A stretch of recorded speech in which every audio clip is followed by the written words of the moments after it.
ముఖ్యమంత్రి కేసీఆర్ ఇటీవల కాలంలో పదే పదే చెప్పిన మాటనే ఏపీ పౌర సరఫరాల శాఖ మంత్రి పరిటాల సునీత తన కీలక స్టేట్మెంట్ కు ఉపయోగించారు.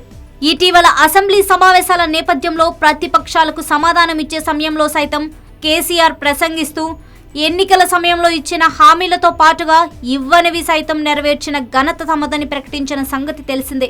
ఇప్పుడు సేమ్ టు సేమ్ అదే డైలాగ్ ను పరిటాల సునీత తమ ముఖ్యమంత్రి నారా చంద్రబాబు నాయుడు విషయంలో ఉపయోగించారు. పులివెందులకు నీటి సరఫరా విషయంలో ఏపీ ప్రతిపక్ష నేత వైఎస్ జగన్ చేసిన విమర్శలను పరిటాల సునీత ప్రస్తావిస్తూ నదుల అనుసంధానంతో చరిత్ర సృష్టించిన ఘనత చంద్రబాబుది అని, జలయజ్ఞాన్ని ధనయజ్ఞం చేసిన చరిత్ర వైఎస్ జగన్ దని ఆరోపిస్తూ ఇలా కేసీఆర్ డైలాగ్ తో ప్రతిపక్షాలకు సమాధానం చెప్పడం ఓ విశేషం.